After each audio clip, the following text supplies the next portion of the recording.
Mr. Deputy Chairman, sir, I would at the outset like to thank the honorable members who have taken part in this discussion for drawing the attention of this House to a very valuable report.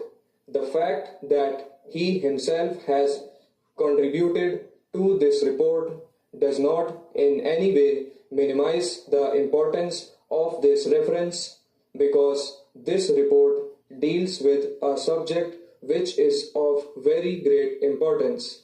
But because it has not any immediate sensational impact, there is sometimes a tendency for such reports to be overlooked, and from that point of view, Sri Bhargav certainly deserves the thanks of this House, and I think the thanks of my ministry for having drawn its pointed attention to this report. Sir, he has given the history of how the Vigyan Mandir scheme began.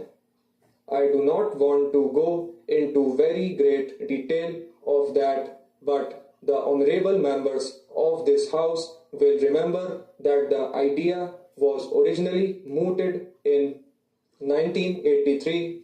There was only one institution established at that time.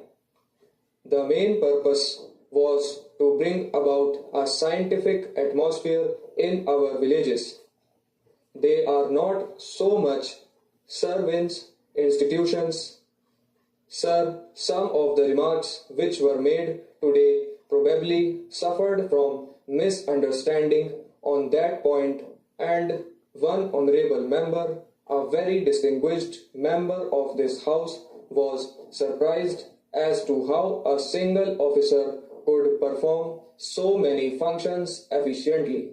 Now, if these were service agencies engaged in soil analysis or analysis of health problems or applying actual remedial measures, this criticism would have been completely justified.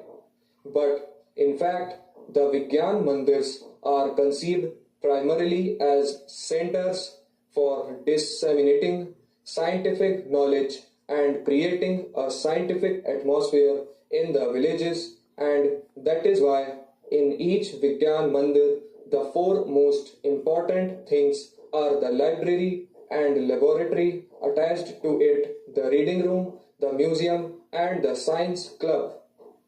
Through the laboratory, simple experiments can be performed partly for service purposes, but more in order to make villagers familiar with the techniques of science and to make them realize how science can be of immediate value and significance in their personal life. For example, the Vigyan Mandir officer may not be in a position to give a solution of the problem of soil analysis, but he can show by experiment how diseases spread through parasites. Of course, this knowledge is becoming fit